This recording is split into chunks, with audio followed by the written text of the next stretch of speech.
Grace, are you sure you're okay? Hindi, Kuya. Hindi ako magiging okay hanggat hindi natin nahanap si Edward. I can only imagine what you're going through right now. Wala si Edward. Yung taong inaasahan mo, yung taong magpoprotekto sa'yo. Hindi, Kuya. Hindi siya pwedeng mawala ng matagal. Dahil mahahanap natin siya. Mahahanap natin siya, di ba? I promise you, I will do everything that I can to find my brother. At masigit doon, gagawin kong lahat para maprotektahan ka. Grace, please don't cry. It breaks my heart to see you cry.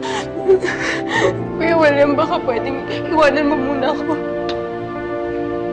Gusto ko lang munang mapag-isa.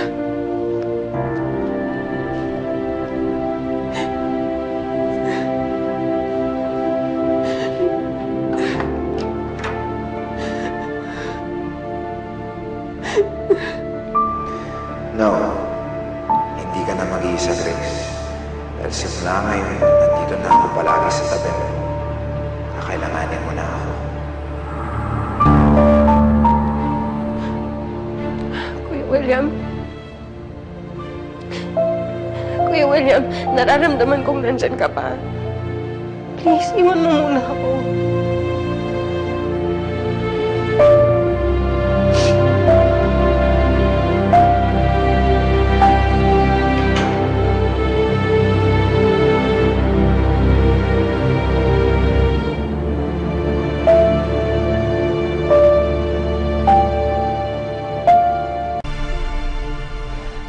May gustong pumatay kay Edward? Ha? Eh, bakit naman? May kinalaman to sa banta kina Grace. Tigas kasi ng ulo ni Edward. Pinagsabihan ko na siya na tigilan niya yung pag-uungkat sa kaso ni Marcos. Eh, baka naman sina Ate Grace na yung susunod. Sina Nanay. Anong gagawin natin? They're not safe. Hindi ko hayaan mangyari yun. I will protect your family.